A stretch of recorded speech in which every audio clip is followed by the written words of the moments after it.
जी ਇਹ ਚੇਜ਼ਲ ਹੈਗਾ ਤੇ 7 ਫਲਾ ਚੇਜ਼ਲ ਹੈਗਾ ਭਾਜਨ। ਇਹ 7 ਵੀ ਹੁੰਦਾ, 5 ਵੀ ਹੁੰਦਾ, 9 ਵੀ ਹੁੰਦਾ ਤੇ ज़्यादा 7 ਫਲੇ ਚੇਜ਼ਲ ਚੱਲਦਾ कि अच्छा चैनल बनया है।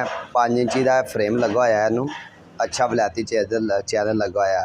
फिर ये चैनल जमीन का कड़ तोड़ने वास्ते होंदा है। कोई भी फसल लाते हैं जमीन का कड़ तोड़ते हैं ताकि गहराई तक चले जाता है ज़्यादा अंदर, ताकि जमीन के अंदर वो जड़ थले गहराई तक थले चली जाए। कोई भी फसल लाओगे आलू लगना है, आलू वास्ते चैनल इस्तेमाल करने तो बाद ही लोगों ने आलू लाना वा। चैनल साडा अच्छा चैनल पिया वा। इहदा फ्रेम टोटल बाहरों बाहर जो फ्रेम है ना भाई 8 फुट इनू फ्रेम लगा होया साडा। आम 7 फुट होंदा है, 8 फुट का फ्रेम है।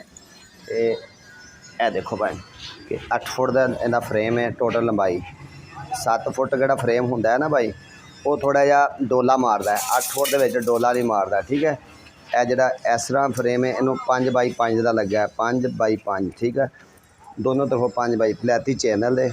इस साइड पर भी इनू चैनल डबल लगा है, सिंगल नहीं लगा है। फिर ये अंदर एक फाला लगा है तकरीबन एक होड़ लगा है। 1.5 इंची मोटा लगा है, 1.5 इंची मोटाई के अंदर लगा है ताकि मजबूत लगे। आम सवा लग रहा है। ठीक है ना, इनू फिर अंदर एक फाला लगा है।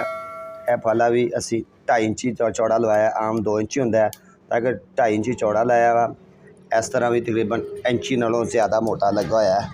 170 इंची नालों भी ज़्यादा मोटाई है जो इस तरह लगा होया। ठीक है, तो फिर यह फाला ना ऊपर रख के वैल्डिंग करते हैं। अंदर कोड भी खराब हो जाता है। असी इनू कोड ना खराब होने वास्ते ना ये अंदर एक पट्टियाँ ला के काबले ला के ना काबले ला के ऊपर फाला वैल्ड किया है।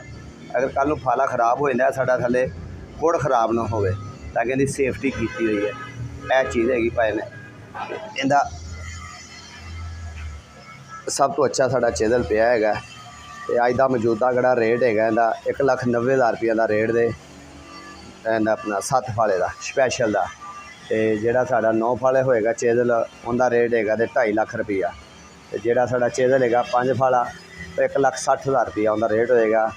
तो इनकी लंबाई 8 फुट है, 9 वाले की लंबाई होएगी 10 फुट। तो जोड़ा होएगा अपना 5 फुट 5 फाला उनकी लंबाई हैगी 6 फुट। यह चैनल के बारे सारी मालूमात तुहानूं दे दी।